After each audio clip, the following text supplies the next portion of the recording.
Hi friends, welcome back. എല്ലാവർക്കും പുതിയൊരു വീഡിയോയിലേക്ക് സ്വാഗതം. ഈ ഒരു വീഡിയോയിലൂടെ നമ്മൾ നോക്കാൻ പോകുന്നത് IPPB ബാങ്ക്, അതായത് ഇന്ത്യൻ പോസ്റ്റ് പേയ്മെൻറ്റ് ബാങ്കിൻ്റെ പുതിയ ഒരു അക്കൗണ്ട് എങ്ങനെയാണ് നമുക്ക് ലോഗിൻ ചെയ്തെടുക്കാൻ വേണ്ടി സാധിക്കുന്നത്. പുതിയ ഒരു അക്കൗണ്ട്, നമുക്കൊരു സേവിങ് അക്കൗണ്ട് എങ്ങനെ ക്രിയേറ്റ് ചെയ്തെടുക്കാമെന്നാണ് ഈ ഒരു വീഡിയോയിലൂടെ നമ്മൾ നോക്കാൻ പോകുന്നത്. 2026 ഏറ്റവും പുതിയ മെത്തേഡാണ് ഈ ഒരു വീഡിയോയിലൂടെ നമ്മൾ പരിചയപ്പെടുത്തുന്നത്. ഈ ഒരു അക്കൗണ്ടിൻ്റെ പ്രത്യേകത എന്ന് പറയുന്നത് നമുക്ക് സീറോ ബാലൻസ് അക്കൗണ്ടിൽ ഈ ഒരു അക്കൗണ്ട് നമുക്ക് ഉപയോഗിക്കാൻ വേണ്ടി സാധിക്കും. ഇത് മാത്രമല്ല, നമുക്ക് ഇതിനകത്ത് വെർച്വൽ ഡെബിറ്റ് കാർഡ് ലഭിക്കുന്നുണ്ട്. മറ്റ് പേയ്മെൻറ്റുകൾ, ബിൽ പേയ്മെൻറ്റുകളൊക്കെ നമുക്ക് ഈ ഒരു ആപ്ലിക്കേഷനിലൂടെ നമുക്ക് ചെയ്യാൻ വേണ്ടി സാധിക്കുന്നുണ്ട്. അപ്പോൾ സീറോ ബാലൻസ് അക്കൗണ്ട് നിങ്ങൾ നോക്കുന്നുണ്ട് എങ്കിൽ നിങ്ങൾക്ക് ഈ ഒരു IPP ബാങ്കിൻ്റെ ഈ ഒരു അക്കൗണ്ട് നിങ്ങൾക്ക് യൂസ് ചെയ്യാവുന്നതാണ്. വളരെ സിമ്പിളായിക്കൊണ്ട് തന്നെ നമുക്ക് നമ്മുടെ ഫോൺ ഉപയോഗിച്ചുകൊണ്ട് ഇതിൻ്റെ രജിസ്ട്രേഷൻ നമുക്ക് പൂർത്തിയാക്കാൻ വേണ്ടി സാധിക്കും. ഇതിനായിട്ട് ആൻഡ്രോയിഡിലും iOSലും ഇതിൻ്റെ ആപ്ലിക്കേഷൻ നമുക്ക് ലഭിക്കും.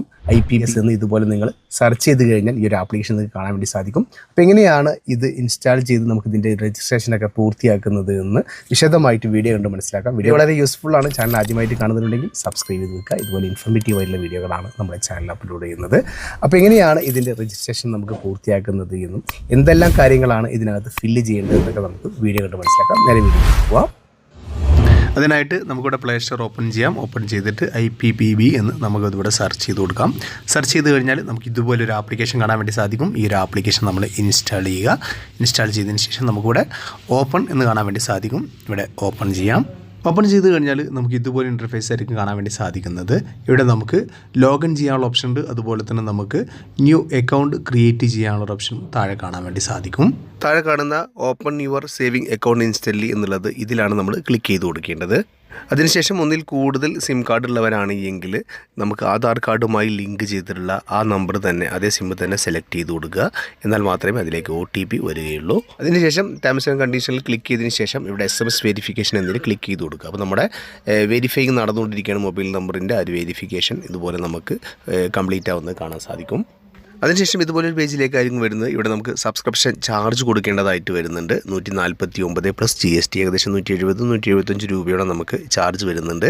അത് നമ്മുടെ അക്കൗണ്ടിൽ ഇല്ലെങ്കിൽ അത് മൈനസ് ആയിട്ടും കിടക്കുന്നത്. പിന്നീട് നമ്മൾ ചാർജ് ചെയ്യുന്ന സമയത്ത് ആ ഒരു ക്യാഷ് കട്ടായിട്ടായിരിക്കും നമുക്ക് ബാലൻസിലേക്ക് വരുന്നത്. അപ്പോൾ അതിനുശേഷം നമ്മളിവിടെ എഗ്രി എന്ന് കാണാൻ വേണ്ടി സാധിക്കും. എഗ്രി എന്നതിൽ ക്ലിക്ക് ചെയ്ത് കൊടുക്കുക. ഇവിടെ നമുക്ക് നോ എന്നാണ് സെലക്ട് ചെയ്ത് കൊടുക്കേണ്ടത്. ഔട്ട്സൈഡ് ഇന്ത്യ ആണോ എന്നാണ് ചോദിക്കുന്നത്. അവിടെ നമ്മൾ നോ എന്നത് സെലക്ട് ചെയ്ത് കൊടുക്കുക. പിന്നീട് നമുക്ക് ഇതുപോലൊരു ഇൻ്റർഫേസിലേക്ക് വരും. ഇവിടെ നമുക്ക് ആധാർ നമ്പർ എന്ന് കാണാൻ വേണ്ടി സാധിക്കും. അതുപോലെ തന്നെ ആധാർ വെർച്വൽ ID എന്ന് കാണാൻ വേണ്ടി സാധിക്കും. ഇവിടെ നമ്മൾ ആധാർ കാർഡ് എന്നത് തന്നെ സെലക്ട് ചെയ്ത് കൊടുക്കുക. താഴെ ആയിക്കൊണ്ട് നമുക്ക് 2 തവണ ആധാർ കാർഡും അതുപോലെ തന്നെ അതിന് താഴെ ആയിക്കൊണ്ട് നമുക്ക് പാൻ കാർഡിൻ്റെ നമ്പർ നമ്മൾ എൻ്റർ ചെയ്ത് കൊടുക്കുക.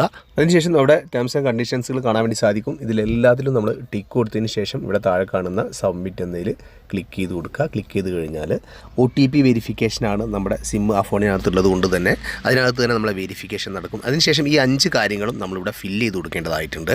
മുകളിൽ നമുക്ക് പേഴ്സണൽ ഇൻഫർമേഷൻ എന്ന് കാണാൻ വേണ്ടി സാധിക്കും. അതുപോലെ തന്നെ പെൻ കമ്മ്യൂണിക്കേഷൻ അഡ്രസ്സ് എന്ന് കാണാൻ വേണ്ടി സാധിക്കും. അതിന് താഴെ ആയിക്കൊണ്ട് നോമിനി ഡീറ്റെയിൽ എന്ന് കാണാൻ വേണ്ടി സാധിക്കും. അതുകൂടാതെ അഡീഷണൽ ഇൻഫർമേഷൻ താഴെ ആയിക്കൊണ്ട് അക്കൗണ്ട് ഇൻഫർമേഷൻ, ഈ 5 കാര്യങ്ങളും നമ്മൾ ഫില്ല് ചെയ്ത് കൊടുക്കേണ്ടതായിട്ടുണ്ട് ആദ്യമായിട്ട്. അപ്പോൾ ആദ്യമായിട്ട് പേഴ്സണൽ ഇൻഫർമേഷൻ എന്നതിൽ ക്ലിക്ക് ചെയ്ത് കൊടുക്കണം. ഇവിടെ നമുക്ക് നമ്മളെ മദേഴ്സ് നെയിം കൊടുക്കേണ്ടതായിട്ടുണ്ട്. അതുകൂടാതെ നമ്മളെ ഇമെയിൽ ID യും സെൻഡ് ചെയ്ത് കൊടുക്കുക. ഈ കാണുന്ന സംഭവത്തിലേക്ക് നമ്മൾ ഫില്ല് ചെയ്ത് കൊടുത്തതിന് ശേഷം നമുക്ക് താഴെ കാണുന്ന സേവ് എന്നതിൽ ക്ലിക്ക് ചെയ്യുക. അപ്പോൾ അതിൽ കാണുന്ന കാര്യങ്ങളൊക്കെ ഫില്ല് ചെയ്തതിന് ശേഷം നമുക്ക് താഴെ കാണുന്ന സേവ് എന്നതിൽ ക്ലിക്ക് ചെയ്ത് കഴിഞ്ഞാൽ നമ്മൾ കൊടുത്തിട്ടുള്ള ആ ഒരു Gmail ID യിലേക്ക് OTP വരും. ആ ഒരു OTP നമ്മളിവിടെ എൻ്റർ ചെയ്ത് കൊടുക്കേണ്ടതായിട്ടുണ്ട്. Gmail ID യിലേക്കാണ് വരിക. OTP എൻ്റർ ചെയ്ത് കൊടുത്തു കഴിഞ്ഞാൽ നമുക്കിവിടെ സബ്മിറ്റ് എന്ന് കാണാൻ വേണ്ടി സാധിക്കും. ഫസ്റ്റ് സ്റ്റെപ്പ് കഴിഞ്ഞിട്ടുണ്ട്. ഇനി അടുത്തായിട്ട് പാൻ ആൻഡ് കമ്മ്യൂണിക്കേഷൻ അഡ്രസ്സ് എന്നതിലാണ് നമ്മൾ ക്ലിക്ക് ചെയ്ത് കൊടുക്കേണ്ടത്. അവിടെ ക്ലിക്ക് ചെയ്ത് കഴിഞ്ഞാൽ നമ്മുടെ ആധാർ കാർഡിൻ്റെ നമ്പറാണ് അവിടെ എൻ്റർ ചെയ്ത് കൊടുക്കേണ്ടത്. നമ്മളെ ഡീറ്റെയിൽ ഫുള്ളായിട്ടുള്ള നമ്മുടെ അഡ്രസ്സ് നമ്മുടെ ആധാർ കാർഡിൽ എന്താണോ ഉള്ളത് അതുപോലെ നമുക്കിവിടെ കാണാൻ വേണ്ടി സാധിക്കും. അതല്ലെങ്കിൽ നമ്മൾ കറക്റ്റായിട്ട് നോക്കുക. അതിനുശേഷം നമുക്കിവിടെ താഴെ കാണുന്ന സേവ് എന്നതിൽ ക്ലിക്ക് ചെയ്ത് കൊടുക്കുക. അപ്പോൾ നമ്മുടെ രണ്ടാമത്തെ ഡീറ്റെയിലും ഇവിടെ ക്ലിയർ ആയിട്ടുണ്ട്. ഇനി നമുക്ക് മൂന്നാമത്തെ ഓപ്ഷനാണ് നോമിനി ഡീറ്റെയിൽ ആണ്. അതായത് നമുക്ക് എന്തെങ്കിലും സംഭവിച്ചു കഴിഞ്ഞാൽ ഇത് ഈ അക്കൗണ്ടിലുള്ള ക്യാഷ് ഏത് വ്യക്തിക്കാണ് കിട്ടേണ്ടത് ആ ഒരു നോമിനിയുടെ പേരാണ് നമ്മളിവിടെ ലിങ്ക് ചെയ്ത് കൊടുക്കേണ്ടത്. ആ ഒരു അഡ്രസ്സ് നമ്മളിവിടെ കൊടുക്കേണ്ടതായിട്ടുണ്ട്. ആ ഒരു നെയിം അതുപോലെ തന്നെ ഡേറ്റ് ഓഫ് ബർത്ത് മറ്റു കാര്യങ്ങൾ ഇതിൽ കാണുന്നത് പോലെ നിങ്ങൾ ഫില്ല് ചെയ്ത് കൊടുക്കുക.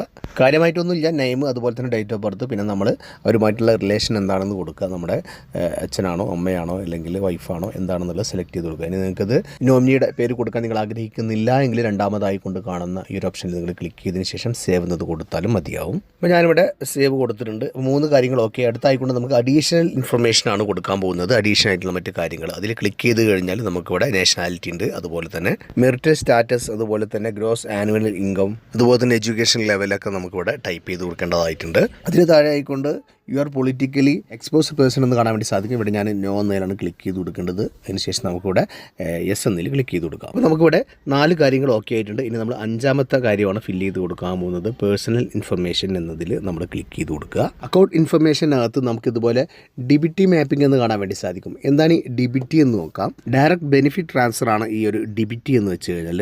അതായത് നമ്മുടെ സർക്കാരുമായി ബന്ധപ്പെട്ടുള്ള, അതായത് പെൻഷനോ മറ്റ് കാര്യങ്ങളൊക്കെ ഈ ഒരു അക്കൗണ്ടിലേക്ക് നമുക്ക് റിസീവ് ആവണോ എന്നാണ് ചോദിക്കുന്നത്. അപ്പോൾ ഞാനിവിടെ നോ എന്നതിൽ ക്ലിക്ക് ചെയ്ത് കൊടുക്കണം. അതിനുശേഷം താഴെ ആയിക്കൊണ്ട് കാണുന്ന സേവ് എന്നതിൽ ക്ലിക്ക് ചെയ്യുക. അപ്പോൾ നമുക്കിവിടെ ഈ 5 കാര്യങ്ങളും ഫില്ലായിട്ടുണ്ട്. നമുക്കിവിടെ താഴെ കാണുന്ന കണ്ടിന്യൂ എന്നതിൽ ക്ലിക്ക് ചെയ്ത് കഴിഞ്ഞാൽ നമ്മൾ കൊടുത്തിട്ടുള്ള ഫുൾ ഡീറ്റെയിൽ നമുക്കതിനകത്ത് കാണാൻ വേണ്ടി സാധിക്കും. ഇതിൽ എഡിറ്റ് ചെയ്യണമെന്നുണ്ടെങ്കിൽ സൈഡിൽ നമുക്കത് എഡിറ്റ് ചെയ്യാനുള്ള ഓപ്ഷൻ കൂടെ കാണാൻ വേണ്ടി സാധിക്കും. ടേംസ് ആൻഡ് കണ്ടീഷൻ കാണാൻ വേണ്ടി സാധിക്കും. 2 കോളത്തിൽ നിങ്ങൾ ടിക്ക് ചെയ്തതിന് ശേഷം താഴെ കാണുന്ന കൺഫേം എന്നതിൽ ക്ലിക്ക് ചെയ്ത് കൊടുക്കുക. ഇപ്പോൾ നമുക്ക് എത്ര രൂപയാണ് ഇതിനകത്ത് ചാർജ് വരുന്നത് ഈ ഒരു അക്കൗണ്ട് ഓപ്പൺ ചെയ്യാനെന്ന് കാണാൻ വേണ്ടി സാധിക്കും. 175 രൂപയാണ് നമുക്ക് ഇതിനകത്ത് ചാർജ് വരുന്നത്. ഞാനിവിടെ കൺഫേം കൊടുക്കുകയാണ്. അതിനുശേഷം നമ്മുടെ പിൻ സെലക്ട് ചെയ്യാനുള്ള ഓപ്ഷനാണ് വരിക. 4 ഡിജിറ്റിൽ നമ്മൾ കൊടുക്കേണ്ടതായിട്ടുണ്ട് ഈ ഒരു അക്കൗണ്ട് ഓപ്പൺ ചെയ്യാൻ. അതുപോലെ തന്നെ ട്രാൻസാക്ഷൻ നടത്താനൊക്കെയുള്ള സെക്യൂരിറ്റി പിൻ നമ്പറാണ് നമ്മൾ സെറ്റ് ചെയ്ത് കൊടുക്കേണ്ടത്. അതിനുശേഷം നമുക്ക് കുറച്ച് ക്വസ്റ്റ്യൻ ഇവിടെ ചോദിക്കുന്നുണ്ട്. ഇതിനൊക്കെ നമ്മൾ കറക്റ്റായിട്ടുള്ള നമ്മളെ ഓർമ്മയുള്ള ഒരു ആൻസർ നമ്മൾ കൊടുക്കുക. കാരണം നമ്മൾ അക്കൗണ്ട് പാസ്വേഡൊക്കെ മറന്നു പോയി കഴിഞ്ഞാൽ അത് റീകവർ ചെയ്യാൻ വേണ്ടിയിട്ട് ഈ ഒരു ക്വസ്റ്റ്യൻ ആയിരിക്കും ചോദിക്കുന്നത്. അപ്പോൾ നമ്മൾ കൊടുത്തിട്ടുള്ള ആൻസർ കൊടുത്തു കഴിഞ്ഞാലായിരിക്കും നമുക്ക് ഈ ഒരു അക്കൗണ്ട് നമുക്ക് റീകവർ ചെയ്തെടുക്കാൻ വേണ്ടി സാധിക്കുകയുള്ളൂ. അപ്പോൾ ഞാൻ ആ കാര്യങ്ങളൊക്കെ ഇവിടെ ഫില്ല് ചെയ്ത് കൊടുക്കുകയാണ്. ഫില്ല് ചെയ്ത് കൊടുത്തതിന് ശേഷം താഴെ കാണുന്ന സബ്മിറ്റ് എന്നതിൽ ക്ലിക്ക് ചെയ്ത് കൊടുക്കുകയാണ്. ക്ലിക്ക് ചെയ്ത് കഴിഞ്ഞാൽ നമ്മൾ ആധാർ കാർഡുമായി ലിങ്ക് ചെയ്തിട്ടുള്ള ആ ഒരു നമ്പറിലേക്ക് ഒരു OTP വരും. OTP വന്നു കഴിഞ്ഞാൽ പുതിയ ഒരു അക്കൗണ്ട് നമുക്കിവിടെ ഓപ്പൺ ആയിട്ട് വരുന്നത് കാണാൻ വേണ്ടി സാധിക്കും. നമ്മുടെ അക്കൗണ്ട് ഇവിടെ ഓപ്പൺ ആയിട്ടുണ്ട് സക്സസ്ഫുള്ളി എന്ന് കാണാൻ സാധിക്കും. ഇവിടെ നമുക്ക് നമ്മുടെ അക്കൗണ്ട് നമ്പറും അതുപോലെ തന്നെ കസ്റ്റമർ ID ഒക്കെ കാണാൻ വേണ്ടി സാധിക്കും. നമുക്കിവിടെ ലോഗിൻ എന്നതിൽ ക്ലിക്ക് ചെയ്ത് കൊടുക്കുക. ലോഗിൻ എന്നതിൽ ക്ലിക്ക് ചെയ്ത് കഴിഞ്ഞാൽ നേരത്തെ നമ്മൾ സെറ്റ് ചെയ്ത് വെച്ചിട്ടുള്ള ഒരു പിൻ നമ്പർ കൊടുക്കുക. പിൻ നമ്പർ കൊടുത്തു കഴിഞ്ഞാൽ മറ്റ് ഇൻഫർമേഷൻ നമുക്ക് കാണാൻ വേണ്ടി സാധിക്കും. അവരുടെ മറ്റ് ടേംസ് ആൻഡ് കണ്ടീഷൻസുകളായിരിക്കും കാണാൻ വേണ്ടി സാധിക്കുന്നത്. മിനിമം 200 രൂപയാണ് നമുക്ക് ഇതിനകത്ത് ആഡ് ചെയ്യാൻ വേണ്ടി സാധിക്കുക. അതുപോലെ തന്നെ 10,000 രൂപയാണ് നമുക്ക് ഇതിനകത്ത് നിന്ന് എടുക്കാൻ വേണ്ടി സാധിക്കുന്നത്. അപ്പോൾ അതിനുശേഷം താഴെയുള്ള ക്യാൻസൽ എന്നതിൽ ക്ലിക്ക് ചെയ്ത് കൊടുക്കണം. അപ്പോൾ നമുക്ക് നമ്മുടെ അക്കൗണ്ട് നമ്പറും അതുപോലെ തന്നെ ബാലൻസും മറ്റ് സർവീസുകളൊക്കെ ഇതിനകത്ത് നമുക്ക് താഴെ കൊണ്ട് കാണാൻ വേണ്ടി സാധിക്കും. സ്കാനർ ഉപയോഗിച്ചുകൊണ്ട് നമുക്ക് പേ ചെയ്യാൻ വേണ്ടി സാധിക്കും. മറ്റ് ബില്ലുകളൊക്കെ പേ ചെയ്യാൻ വേണ്ടി സാധിക്കുന്നുണ്ട്.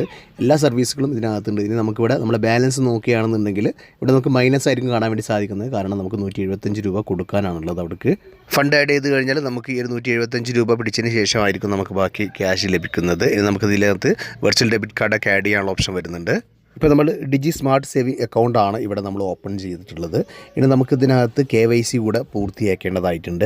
അതായത് ഫുൾ KYC നമ്മൾ ചെയ്യണമെന്നുണ്ടെങ്കിൽ നമ്മൾ അടുത്തുള്ള പോസ്റ്റ് ഓഫീസുമായിട്ട് നമ്മൾ കോൺടാക്ട് ചെയ്താൽ മതിയാവും.